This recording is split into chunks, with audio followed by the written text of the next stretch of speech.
Chairman of the Joint Chiefs of Staff, General Martin Dempsey, said ISIS savages did not drive Iraqi forces out of Ramadi after all. Instead, Iraqi troops, quote, in his words, drove out on their own. General Dempsey also pointed out he originally predicted it would take 3 years to defeat ISIS. He said that still might be the case.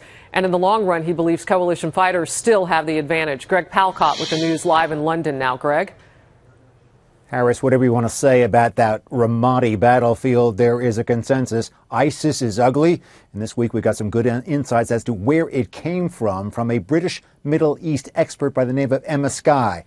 An expert with a difference. She went to Iraq during the war years as a civilian administrator and quickly became one of the top political advisors to the U.S. military, including Commanding General Ray Odierno. In her new book, The Unraveling, she says nothing that is happening in Iraq right now was inevitable, including the rise of ISIS. She puts a lot of the blame for this latter stage of destabilization on the Obama administration. She says that he was eager to leave Iraq and in so doing squandering the gains from the Iraqi surge, in part by propping up the pro-Iran, anti-Sunni, one-time Iraqi Prime Minister Nouri al-Maliki. Take a listen to what she says.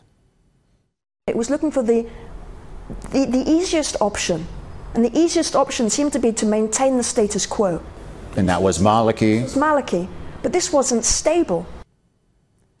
And that led, encouraged by Iran, to Iraq to say no to more U.S. troops after 2011. And that could have led to ISIS. Harris. Well, Greg, clearly not everybody agrees with her analysis. What's the other side? Not everyone agrees, although she has good firsthand knowledge. The Obama administration would say something a little bit different. It would say that it tried to keep U.S. troops in Iraq. It will point to a new, inclusive Iraqi prime minister, will claim the roots of ISIS go back well before their time in office. But all would agree that the situation now is horrible, and especially for anyone who has served in Iraq. Here is what expert Skye had to say about the young men and women she met in her time in Iraq. Take a listen. I think they are amazing young people. I think they're the best of America.